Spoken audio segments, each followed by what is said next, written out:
ఢిల్లీలో నిక్కీ యాదవ్ హత్య కేసులో పోలీసులు 5గురిని అరెస్ట్ చేశారు. నిందితుడు సాహిల్ గెహ్లాట్ నిక్కీ యాదవ్లు సహజనం చేయడమే కాకుండా ఆర్య సమాజ్ గుడిలో 3 ఏళ్ల క్రితం పెళ్లి చేసుకున్నారని తెలిపారు పోలీసులు. పోలీసుల విచారణలో సాహిల్ మరిన్ని వివరాలు తెలిపాడు. ఆర్య సమాజ్ గుడిలో 2020లో వీరిద్దరూ వివాహం చేసుకున్నారు. అప్పటి నుంచే వేరే యువతిని పెళ్లి చేసుకోవద్దని తనతో వాదులాడుతుందని చెప్పింది. అయితే తమ కుటుంబం ఈ నెల 10వ తేదీన వేరే యువతితో వివాహం కుదిర్చారని, దీనిపై నిక్కీ అభ్యంతరం చెప్పారని కూడా సాహిల్ పోలీసుల ముందు చెప్పాడు. తరచూ తనతో పెళ్లి చేసుకోవద్దని గొడవపడడంతో విసిగిపోయి నిక్కీని చంపాలని నిర్ణయించుకున్నామని సాహిల్ తెలిపాడు.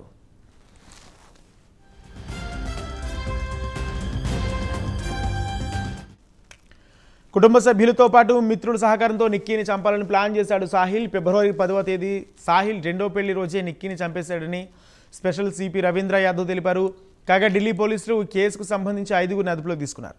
హత్యకు సహకరించిన సాహిల్ తండ్రితో పాటు అసీన్, నవీన్, అమీర్, లోకేష్లను అరెస్ట్ చేశారు. కాగా బుధవారం నాడు నిక్కీ యాదవ్ స్వగ్రామం హర్యానాలోని జార్జర్లో అంతిమ సంస్కారాలు జరిగాయి. ఈ కేసు విషయానికి వస్తే ఈ నెల 9వ తేదీన సాహిల్కు నిశ్చితార్థం జరిగింది.